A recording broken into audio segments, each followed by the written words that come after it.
नमस्कार, आप देख रहे हैं टीएनआई आवाज और मैं हूं आपके साथ जावेद खान। चलिए शुरुआत करते हैं म्हारो राजस्थान की।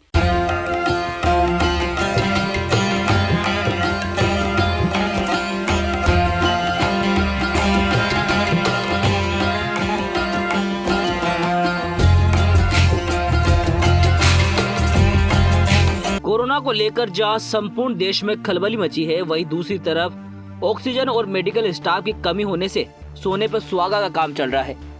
ऐसे में महोबा जनपद में युवाओं द्वारा जिला चिकित्सालय में महत्वपूर्ण भूमिका अदा की जा रही है। मेडिकल स्टाफ की कमी को दूर करने के लिए युवा मोर्चा संभाले आगे खड़े दिखाई पड़े हैं। जिला चिकित्सालय में युवाओं द्वारा अस्पताल में बनाई गई हेल्प डेस्क के सहारे मरीजों की मदद की जा रही है। आपको बता दें कि महोबा जिला अस्पताल में मेडिकल स्टाफ की भारी कमी है, जिसे युवाओं द्वारा पूरा किया जा रहा है। विंग्स नामक संस्था ने बाकायदा जिला अस्पताल में हेल्प डेस्क के जरिए पिछले 15 दिनों से 24 घंटे अस्पताल में रहकर योगदान दिया जा रहा है। विंग्स संस्था के महोबा प्रभारी विष्णु गुप्ता ने बताया कि संस्था हर मरीज की हर संभव मदद कर रही है। संस्था जरूरतमंदों को निःशुल्क ब्लड भी उपलब्ध करा रही है, साथ ही समय समय पर फल वितरण कर विशेष सहयोग प्रदान करती है। 40 सदस्यीय टीम बनाकर दिन और रात 2 शिफ्टों में युवा वर्ग द्वारा योगदान दिया जा रहा है। यहाँ के बहुत अच्छे मेरे को देख रेख की है और बहुत ही अच्छी ढंग से इलाज किया है। ये जो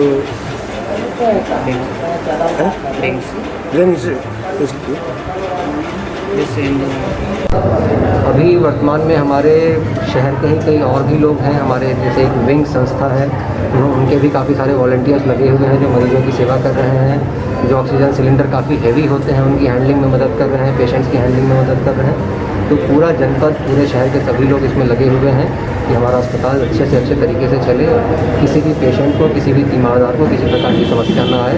और मुझे लगता है इसमें काफ़ी हद तक हम लोग सफल हुए हैं। हमारे यहाँ जो है ये बहुत ही सराहनीय जो विंग्स संस्था है, जो हमारे पिछले कई सालों से हमारा सहयोग करती रही है। इसमें जो है ब्लड डोनेशन कैंप में मतलब अत्यंत ही सराहनीय पहल इनका रहा है। विगत कई वर्षों से जो ब्लड डोनेशन कैंप है हमारे, मतलब जैसे रात में भी किसी को ब्लड आवश्यकता है तो विंग्स जो हमारी संस्था है वो तुरंत जो है, कई ऐसे मतलब उदाहरण है, कई ऐसे हैं कि 2 बजे रात 3 बजे रात इन लोगों ने ब्लड डोनेशन कैंप में व्यक्ति को पहुंचा करके ज़िंदगियां बचाई है, जिनको ब्लड बहुत कम रहा है। हम लोग भी ब्लड बैंक में कॉल करके उनको जो है कई बार जो है इमरजेंसी आपातकालीन स्थिति में हम उनको जो है उनकी सेवाएं लिए हैं कई सालों से। देश के सभी राज्यों उत्तर प्रदेश, मध्य प्रदेश, बिहार, उत्तराखंड, हरियाणा, पंजाब, झारखंड, पश्चिम बंगाल, दिल्ली में राज्य प्रभारी की आवश्यकता है। योग्य व्यक्ति अपना बायोडेटा ईमेल या व्हाट्सएप करे। हमारा ईमेल पता है editor.tniawaz@gmail.com। हमारा व्हाट्सएप नंबर है 7610866001। TNI आवाज, आपकी आवाज के साथ।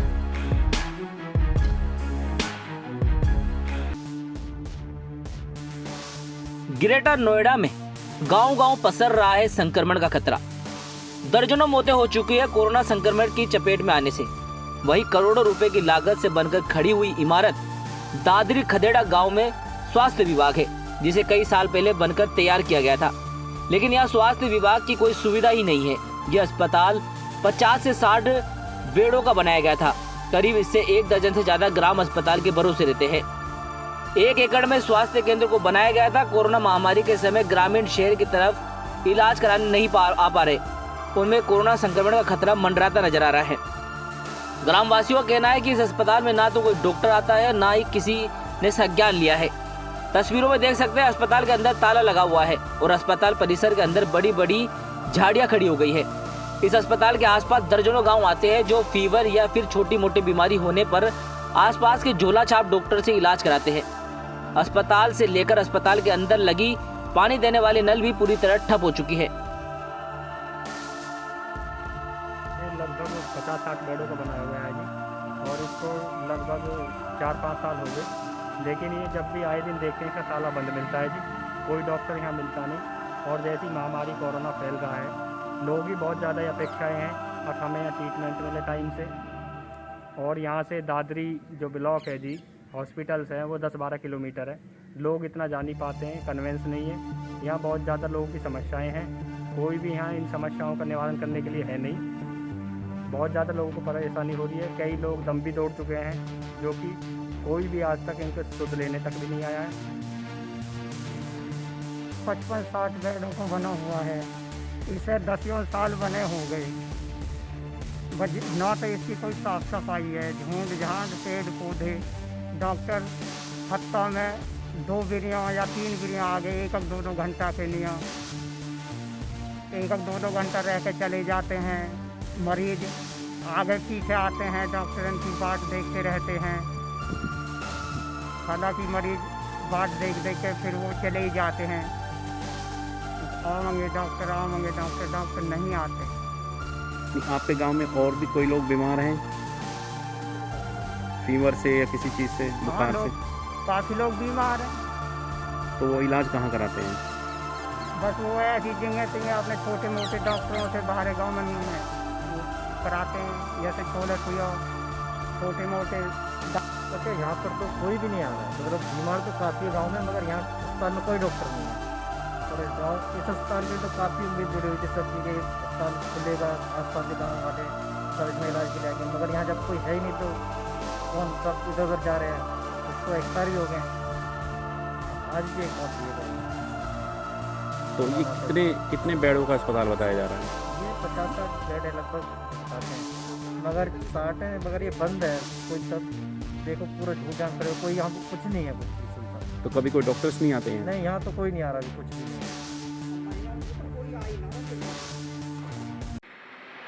देश के सभी राज्यों उत्तर प्रदेश, मध्य प्रदेश, बिहार, उत्तराखंड, हरियाणा, पंजाब, झारखंड, पश्चिम बंगाल, दिल्ली में राज्य प्रभारी की आवश्यकता है। योग्य व्यक्ति अपना बायोडेटा ईमेल या व्हाट्सएप करे। हमारा ईमेल पता है editor.tniawaz@gmail.com। हमारा व्हाट्सएप नंबर है 7610866001। TNI आवाज, आपकी आवाज के साथ।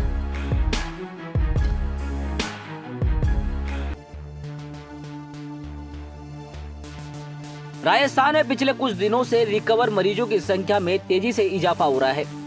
इसके कारण 3 दिन पहले तक देश में एक्टिव केस के मामले में राजस्थान की स्थिति चौथे नंबर पर थी, वे अब 2 पायदान नीचे आ गई है। रिकवरी रेट में भी 3% का इजाफा हुआ है। राज्य में रिकवरी की इस स्थिति से लोगों को राहत मिली है। बीते 1 माह से लोग कोरोना के बढ़ते संक्रमण से खासे डरे हैं और परेशानी से जूझ रहे हैं। आदिवासी जिला बांसवाड़ा में रिकवरी सबसे अच्छा है। इसी का परिणाम है कि यहाँ कुछ समय पहले तक अस्पतालों में साधारण बेड भी खाली नहीं थे। आज यहाँ 40% ऑक्सीजन बेड जबकि 22% से ज्यादा ICU बेड खाली पड़े हैं। जोधपुर में भी हालात काबू में होने लगे हैं। प्रदेश में रिकवरी रेट 76.60% है, जो मई की शुरुआत में 69.67% था। राज्य में रविवार को एक दिन में सर्वाधिक 24,440 लोग रिकवर हुए थे। रिकवर मरीजों की ये संख्या अब तक के कोरोना काल में एक दिन में रिकवर हुए मरीजों की संख्या में सबसे ज्यादा है। राजस्थान की स्थिति अब एक्टिव मरीजों के मामले में तमिलनाडु और आंध्र प्रदेश से भी अच्छी हो गई है। 3 दिन पहले तक इन दोनों राज्यों में एक्टिव केस राजस्थान से कम थे। राजस्थान की स्थिति देखें तो अभी 1,94,382 केस एक्टिव है।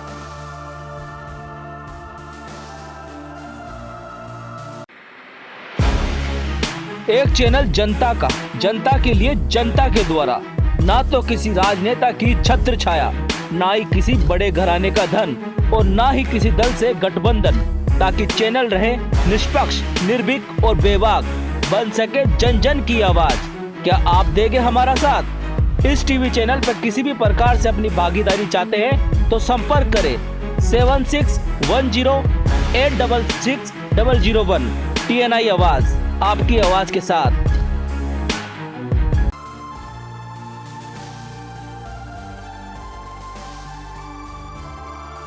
कोरोना की दूसरी लहर आने से पहले देश से बाहर भेजी गई वैक्सीन पर दिल्ली के बाद अब राजस्थान में भी सियासत तेज हो गई है। वैक्सीन पोस्टर वॉर में राजस्थान कांग्रेस के नेता भी कूद पड़े हैं। दिल्ली में वैक्सीन बाहर भेजने पर पीएम मोदी से सवाल पूछने वाले पोस्टर लगाने वालों को गिरफ्तार करने के बाद राहुल गांधी ने इसका विरोध किया। इसके बाद राजस्थान कांग्रेस के नेता भी सक्रिय हो गए। इसके बाद राजस्थान कांग्रेस के नेता भी सक्रिय हो गए। कांग्रेस नेताओं ने अपने सोशल मीडिया अकाउंट की डीपी पर भी दिल्ली वाला पोस्टर लगा रखा है। कांग्रेस नेताओं ने केंद्र सरकार और पीएम मोदी पर जमकर हमला बोला। कांग्रेस नेताओं ने सोशल मीडिया पर पोस्टर वॉर पर अभियान चलाए रखा है। कांग्रेस प्रदेशाध्यक्ष गोविंद सिंह डोटासरा, परिवहन मंत्री प्रताप सिंह खाचरियावास, कांग्रेस कार्य समिति सदस्य रघुवीर मीणा, एआईसीसी सचिव धीरज गुर्जर, यूथ कांग्रेस प्रदेशाध्यक्ष गणेश घोगरा, पूर्व नेता प्रतिपक्ष रामेश्वर डूडी सहित कई नेताओं ने दिल्ली वाले पोस्टर को अपनी डीपी बनाया है और मोदी पर सवाल उठाते हुए गिरफ्तार करने की चुनौती दे दी है। एक चैनल जनता का, जनता के लिए, जनता के द्वारा, ना तो किसी राजनेता की छत्र छाया, ना ही किसी बड़े घराने का धन और ना ही किसी दल से गठबंधन, ताकि चैनल रहे निष्पक्ष, निर्भीक और बेबाक, बन सके जन जन की आवाज। क्या आप देंगे हमारा साथ?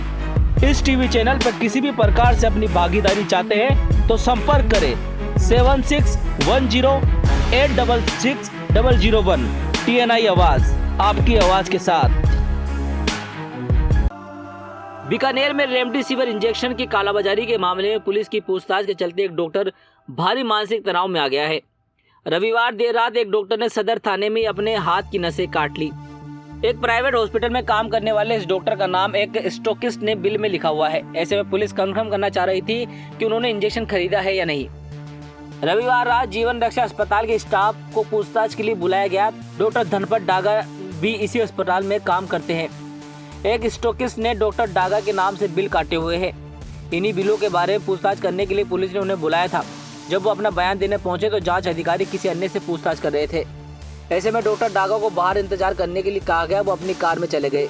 कुछ देर बाद उन्होंने तनाव में आकर अपने हाथ की नसें काट ली। पुलिस को पता चलता है उन्हें तुरंत पीबीएम अस्पताल के ट्रॉमा सेंटर में ले जाया गया।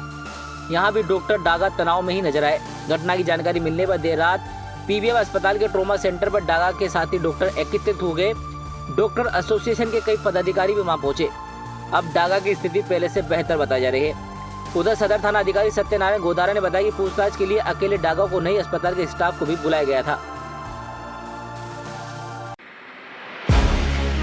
एक चैनल जनता का, जनता के लिए, जनता के द्वारा, ना तो किसी राजनेता की छत्र छाया, ना ही किसी बड़े घराने का धन और ना ही किसी दल से गठबंधन, ताकि चैनल रहे निष्पक्ष, निर्भीक और बेबाक, बन सके जन जन की आवाज। क्या आप देंगे हमारा साथ? इस टीवी चैनल पर किसी भी प्रकार से अपनी भागीदारी चाहते हैं तो संपर्क करें 7610866001। TNI आवाज, आपकी आवाज के साथ।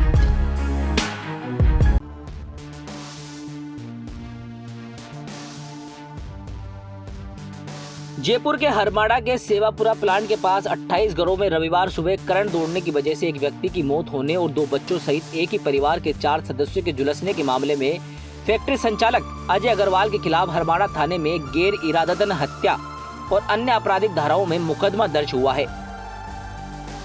इस संबंध में बड़पीपली हरमाड़ा में बिजली फीडर इंचार्ज सीताराम ने अजय अग्रवाल के खिलाफ रिपोर्ट लिखवाई है, जिसकी जांच एएसआई जितेंद्र सिंह को सौंपी है।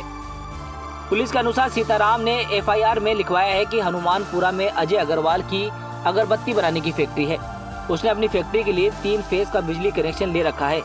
वही फैक्ट्री के नजदीक फैक्ट्री मालिक अजय अग्रवाल ने छोटे छोटे कोठरी नुमा कमरे बनवा रखे हैं। इन पर लोहे की टीन शेड लगवा रखी है। यहाँ सेवापुरा प्लांट में काम करने वाले मजदूर किराए पर कमरा लेकर रह रहे थे। अजय अग्रवाल ने अपनी फैक्ट्री से अवैध तरीके से तार जोड़कर इन 25 कमरों में भी बिजली कनेक्शन दे रखा था। इनसे वे कमरे का किराया और बिजली का बिल भी ले रहा था। स्थानीय लोगों के मुताबिक बिजली के तार लोहे की टीन शेड वाले छतों को छूकर गुजर रहे थे। गौरतलब है कि रविवार सुबह सड़क पर लगे ट्रांसफार्मर में शॉर्ट सर्किट हुआ। इससे बिजली के तारों में चंद पलों में करंट बस्ती में मौजूद 28 घरों में दौड़ गया। वहां लगे इलेक्ट्रिक उपकरणों में धमाका हो गया। बिजली के तारों में स्पार्किंग शुरू हो गई। इससे फ्रीज को बंद करते वक्त मोहम्मद रफीक और जालिम की करंट लगने से घटना स्थल पर ही मौत हो गई। जबकि उनके पड़ोस में रहने वाले रिश्तेदार रफीक, उसकी बहन शिल्पी और दोनों मासूम बेटे शाबान और मेहरान करंट लगने पर एक दूसरे को बचाने की कोशिश में गंभीर रूप से झुलस गए। उनका एसएमएस अस्पताल में उपचार चल रहा है।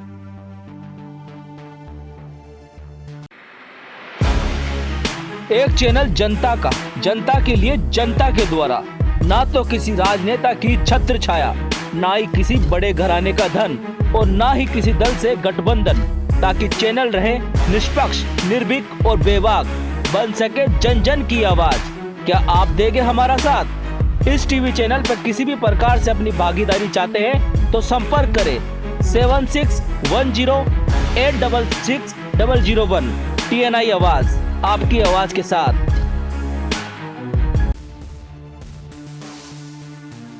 इजराइल और फिलिस्तीनी संगठन हमास के बीच चल रहे संघर्ष को देखते हुए पुष्कर में बने इजरायलियों के धर्मस्थल खबाद हाउस की सुरक्षा बढ़ा दी गई है।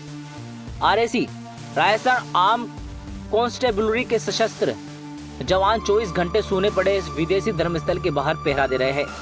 साथ ही CCTV के जरिए भी इस पर निगरानी रखी जा रही है।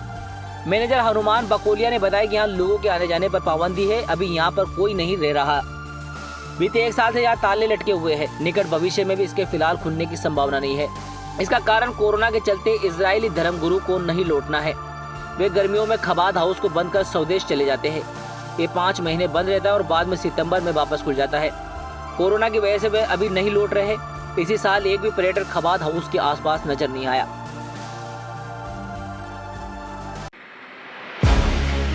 एक चैनल जनता का, जनता के लिए, जनता के द्वारा, ना तो किसी राजनेता की छत्र छाया, ना ही किसी बड़े घराने का धन और ना ही किसी दल से गठबंधन, ताकि चैनल रहे निष्पक्ष, निर्भीक और बेबाक, बन सके जन जन की आवाज।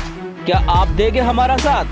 इस टीवी चैनल पर किसी भी प्रकार से अपनी भागीदारी चाहते हैं तो संपर्क करें 7610866001।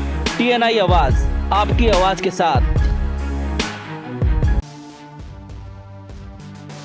ऑनलाइन ठगी कर रुपए हड़पने के लिए साइबर अपराधी नए नए तरीके अपना रहे हैं। ऐसा ही एक मामला जयपुर के जवाहर सर्किल इलाके में सामने आया, जहां बदमाशों ने मोबाइल फोन पर KYC सूचना अपडेट करवाने के बहाने एक व्यक्ति से उनके मोबाइल में एक ऐप डाउनलोड करवाया और 5 मिनट में 1 लाख रुपए का ऑनलाइन ट्रांजैक्शन कर खाता साफ कर दिया। ठगी का पता चलने पर पीड़ित ने जवाहर सर्किल थाने में रविवार को मुकदमा दर्ज कराया। पुलिस के मुताबिक ठगी की वारदात B ब्लॉक गोकुल वाटिका में रहने वाले दिनेश चंद्र जैन के साथ हुई। दोपहर करीब 1 बजे एक व्यक्ति ने उनका फोन किया। उसने खुद को बैंक का एग्जीक्यूटिव बताकर उनके मोबाइल पर KYC सूचना अपडेट करने के बहाने बातचीत की, जिसमें ठग ने दिनेश चंद को उनके मोबाइल में एनीडेक्स ऐप डाउनलोड करवाने को कहा। बातों में आकर दिनेश ने वैसा ही किया। फिर क्या था, ठगी की वारदात को अंजाम दिया गया।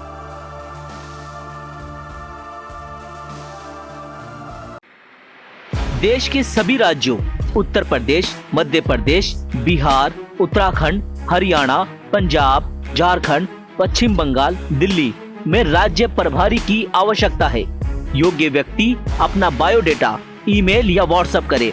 हमारा ईमेल पता है editor.tniawaz@gmail.com। हमारा व्हाट्सएप नंबर है 7610866001। TNI आवाज, आपकी आवाज के साथ।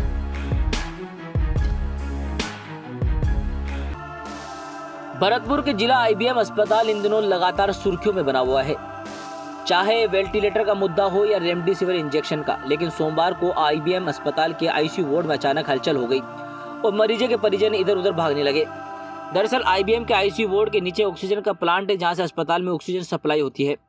ऑक्सीजन प्लांट में कोई खराबी आने के कारण बार बार ऑक्सीजन रुक जाती है। ऑक्सीजन का लेवल अचानक 20 से 25 पर आकर थम जाता है, जिसके कारण मरीज तड़पने लगते हैं। सुबह जैसे ही ऑक्सीजन रुकी तभी ICU वार्ड में स्थित मरीजों की हालत खराब होने लगी। मरीजों के परिजन स्टाफ के पास पहुंचे, तब जाकर ऑक्सीजन की सप्लाई को ठीक किया गया। हालांकि अभी भी प्लांट की समस्या को पूरी तरह से ठीक नहीं किया गया। ICU वार्ड में मौजूद मरीजों के परिजन से बात की तो उन्होंने बताया कि कई दिनों से ICU वार्ड में ऑक्सीजन के फ्लो कम होने लगता है। जब स्टाफ से बात की तो उन्होंने बताया कि सिलेंडर बदलते समय ऐसी समस्या आती है, लेकिन पिछले 2 या 3 दिन से ऑक्सीजन की सप्लाई अचानक बंद हो गई थी। धीरे धीरे ऑक्सीजन लेवल 95 से लेकर 20 से 25 तक आ गया, जिसके कारण मरीज ऑक्सीजन न मिलने की स्थिति में तड़पने लगे। इसके बाद में जब ICU वार्ड में लगे स्टाफ से बात की तो उन्होंने कहा कि आप उच्च अधिकारियों से इसकी शिकायत कीजिए, क्योंकि ये टेक्निकल समस्या है, इसमें हम कुछ नहीं कर सकते। इसकी शिकायत पहले ही उच्च अधिकारियों से की जा चुकी है। इसके बावजूद भी प्लांट की खराबी को सही नहीं करवाया गया। अगर ऐसा ही होता रहा तो कभी मरीजों की जान जा सकती है। देश के सभी राज्यों उत्तर प्रदेश, मध्य प्रदेश, बिहार, उत्तराखंड, हरियाणा, पंजाब, झारखंड, पश्चिम बंगाल, दिल्ली में राज्य प्रभारी की आवश्यकता है। योग्य व्यक्ति अपना बायोडेटा ईमेल या व्हाट्सएप करे। हमारा ईमेल पता है editor.tniawaz@gmail.com। हमारा व्हाट्सएप नंबर है 7610866001। TNI आवाज, आपकी आवाज के साथ। चक्रवाती ताउते तूफान का असर कोरोना के मरीजों पर भी पड़ सकता है। सरकार और चिकित्सा विभाग ने तूफान के असर को देखकर सावधानी बरतनी शुरू कर दी है। स्वास्थ्य सचिव अखिल अरोड़ा ने कलेक्टरों के तूफान आने से पहले बैकअप रखने के आदेश जारी किए हैं। उन्होंने कहा कि अस्पताल में जनरेटर की व्यवस्था रखें। अस्पताल में मरीज ऑक्सीजन सपोर्ट पे, ऐसे में बिजली जाने पर समस्या हो सकती है। साथ ही अगर काफी दिनों से जनरेटर बंद है तो सही कराने को कहा है। चक्रवात का असर पश्चिमी राजस्थान में ज्यादा पड़ेगा। इसके चलते 18 और 19 मई को पश्चिमी राजस्थान के कई इलाकों में बहुत भारी बारिश हो सकती है। मौसम विभाग 24 घंटे के भीतर 64.5 मिलीमीटर से लेकर 115.5 मिलीमीटर तक की बारिश को भारी बारिश, वही 115 से 0.6 मिलीमीटर से लेकर 204 मिलीमीटर तक की बारिश को भारी बारिश कहता है। चक्रवात के असर वाले इलाकों में 16 मई को 125 किलोमीटर प्रति घंटे की रफ्तार से हवाएं चल सकती है। वही 17 और 18 मई को कई जगहों पर 150 से 175 किलोमीटर प्रति घंटे की रफ्तार से हवाएं चल सकती है। खबरें जो आपको जोड़ती हैं सीधे हमसे, जिनका आपकी जिंदगी पर होता है सीधा असर। खबरों की वही तस्वीर, बिना बदले, बिना डरे।